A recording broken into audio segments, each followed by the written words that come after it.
Hi everyone, so as you can see there is a hot mess on my desk today, but today I just want to do a catch-up video and fill you in on certain things because we're coming to the end of January and probably this video will be published on the 1st of February, so yeah, it's about time I do a catch-up video. So what have I been up to this month? Now I finally caught up with all the comments that I had for the past I think 3 or 4 weeks.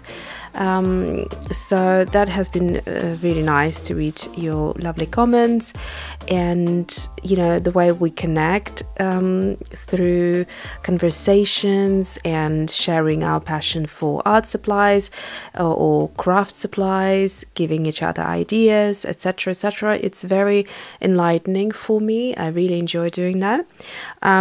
Also, as I was responding to the comments a couple of times, people have asked to see or said that they would love to see those die cuts that I purchased, the Tim Holtz Thinlits from his new release. And at the moment I'm trying to find this perfect balance of doing things behind the camera so I can show you what they look like, so experiment behind the camera as well as experimenting in front of the camera and show you what happens when I use a tool or art supply for the first time. So that's what I have been doing. Now where do I start? There's a bunch of things here. Okay, so let's start probably first of all with Vicki Boutin's.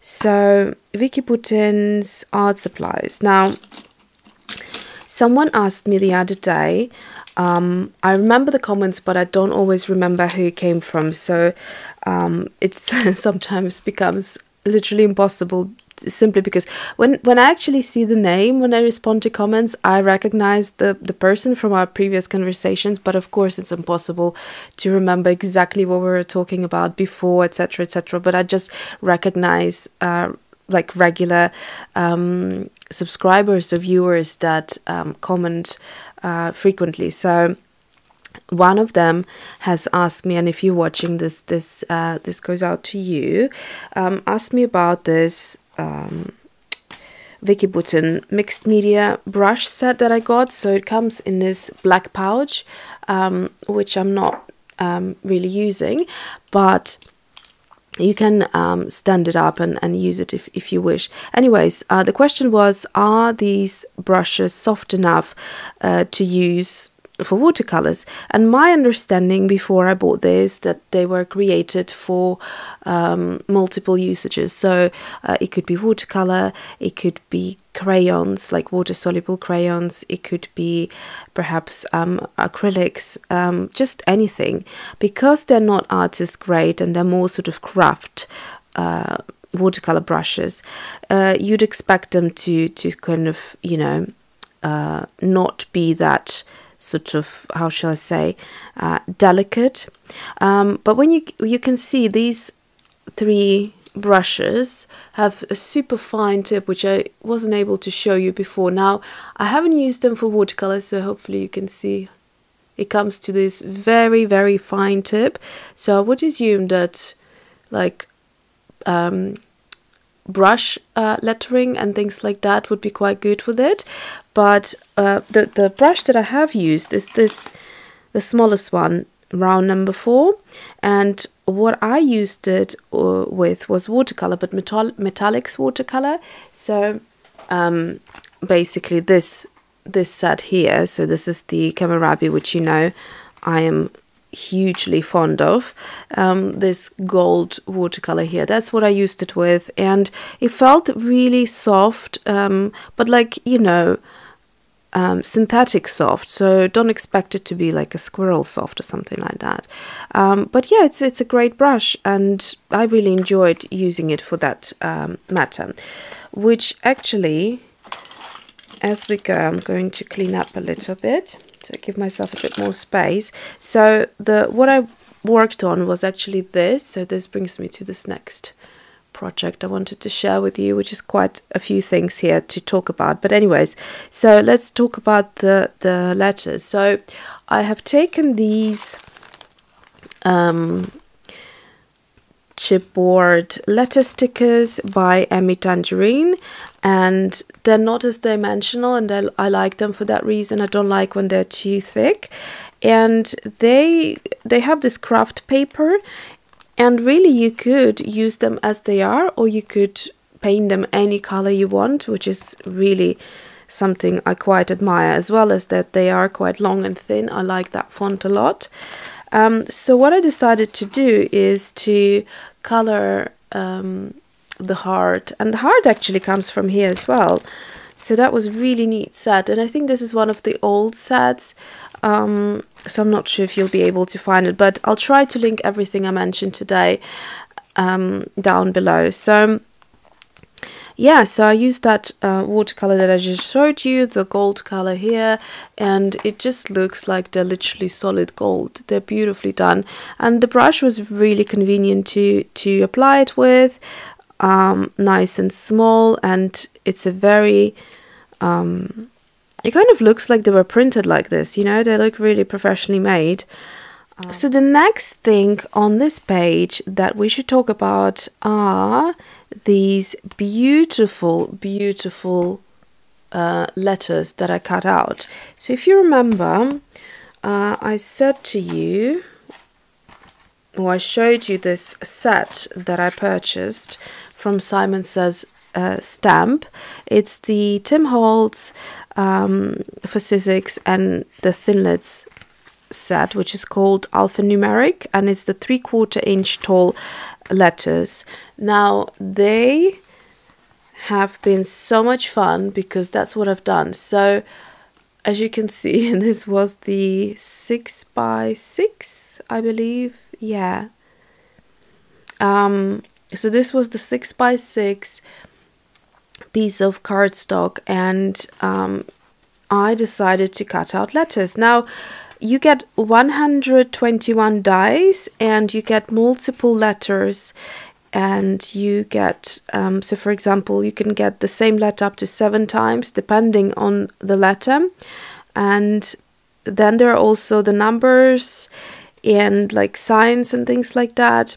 So those I didn't cut out except for 2019, but the rest of the letters, they all fit in to here, and you can see that potentially you could squeeze a couple more because there's just a little bit of space left on the sides here, but it fits all of this set basically, except the symbols and the numbers. They fit onto the 6x6, which is very, very convenient.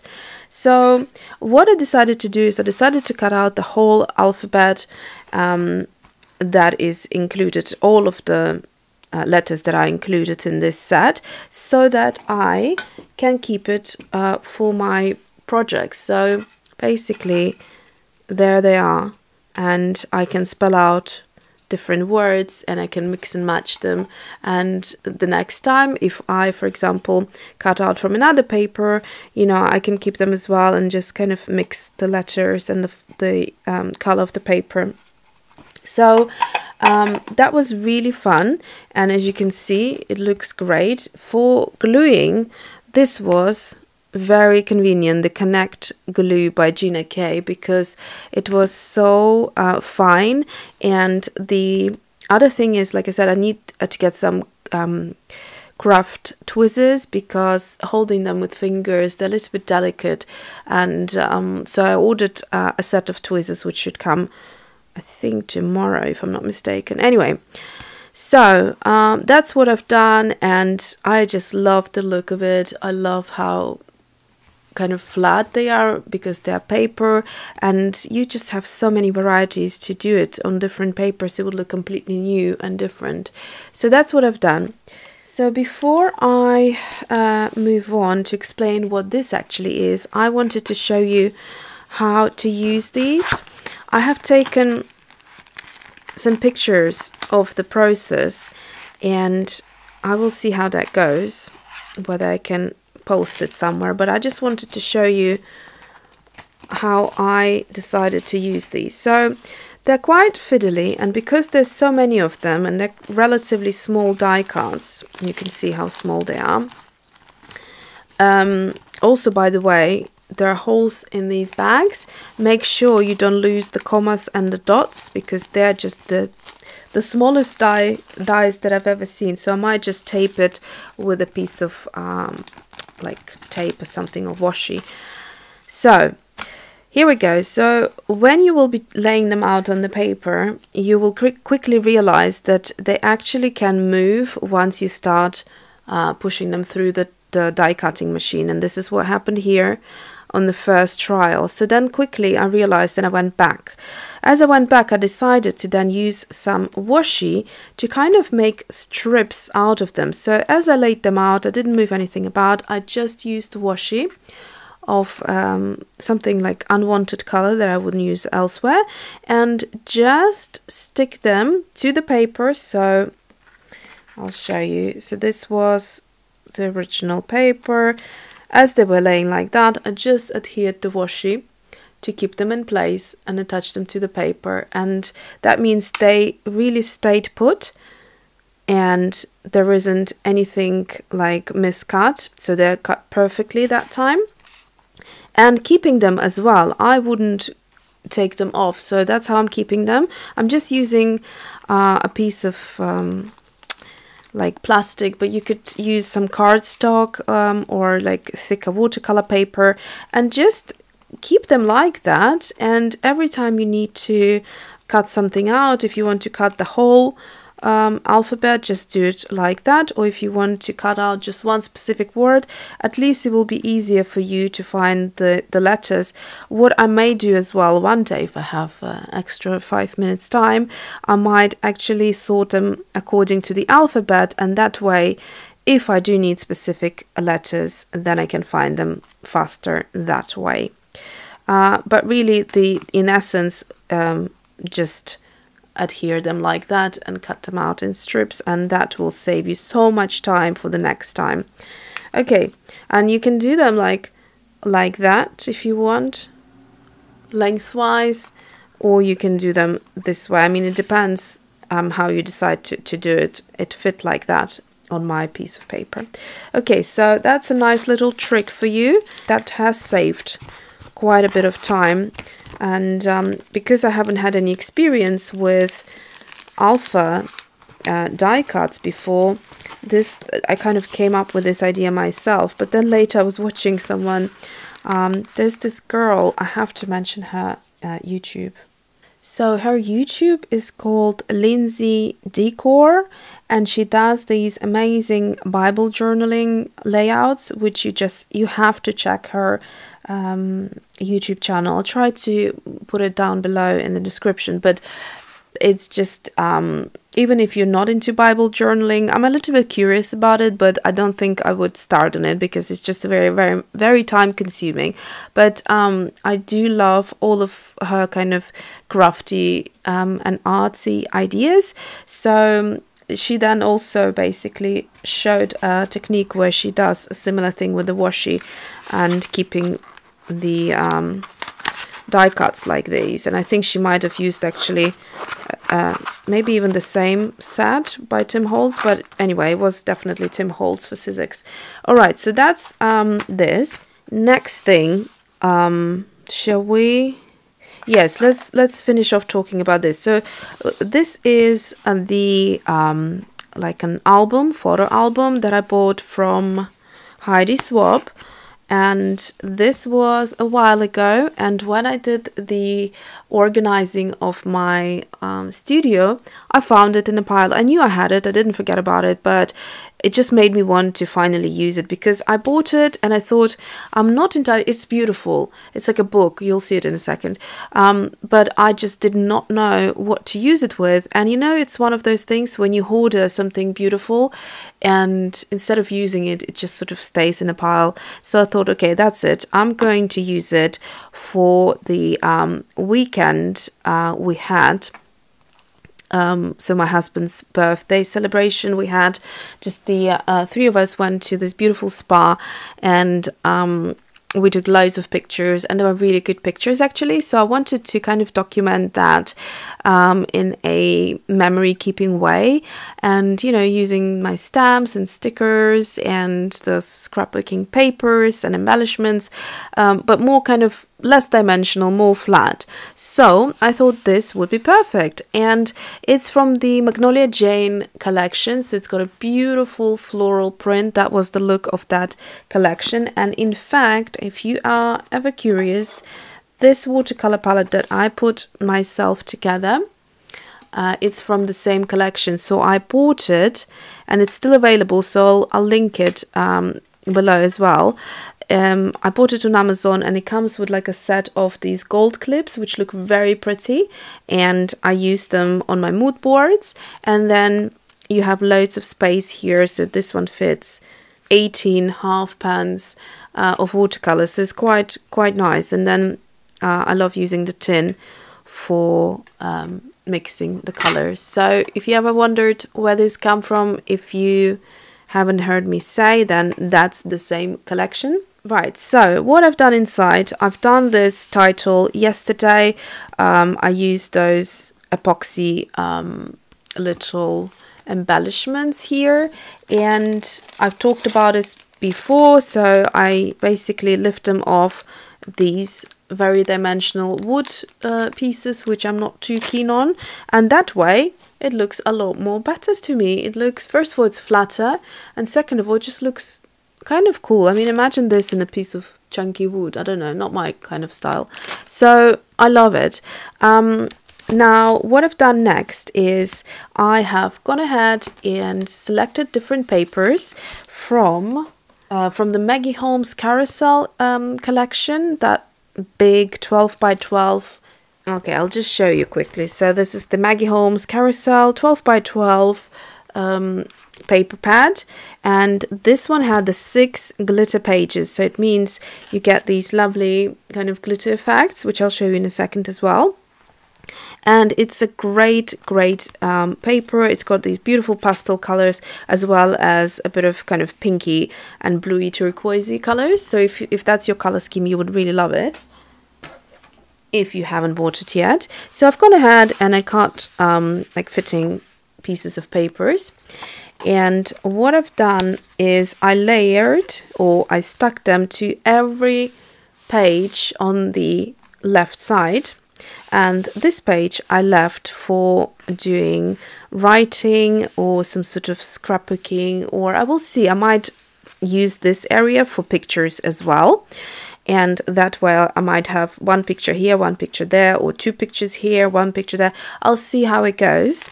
But basically that's what I have done. I just picked different papers and then I repeated them throughout the book. So this is the one with the gold glitter. You can see it's really super cute. So that's what I've done. Now I left one page to show you why I actually did it this way, apart from jazzing it up a little bit, is this is how it came. So every page on the left would be a window for a picture, and then this side gives you the date, which you can write or stamp yourself, and then you can do some writing here, or whichever way. You can use it in many ways, but the reason I didn't like this page is because maybe you can see it sort of doesn't lay flat here, so it's cut open on top, and that's the idea, is you slide in your picture and that serves it like a frame, which there were different shapes of it as well. So sometimes it would be a round, sometimes it would be like a rectangular, sometimes it would be a square, and I found it quite challenging because I don't necessarily want that format of a picture, you know. So I decided best thing to do, and also to combat these kind of, I don't know, bubbling up of the paper, I decided I just will use it as a page and just stick my paper, and then on top of that I will then create my little embellishments with like doilies, and then stick the photograph. I will do a layout. I've just sent a bunch of pictures to a printing company, so I'm expecting them to arrive in a few days. So when I do a layout, I'll show you one page, and it's really fun because it's such a neat little book. It feels really good because you can see the pages are quite thick because they have to be like, they have to have that pocket on one side. So it's a really feel good size and a really feel good book to have. So I'm quite excited to fill this up, and you can see it's done really beautifully. This is how it's binded, and you have this fabric black material to keep the book like this. So really excited about this project as well. Might tell you that I picked out a few embellishments that I'm thinking of using it because of the color scheme and also the collection itself. So this is the same Maggie Holmes carousel collection. So these are great little banners that you can create, so you can just lift them up. It's like you know those these ones, what are they called? Noted, tippet, something like that.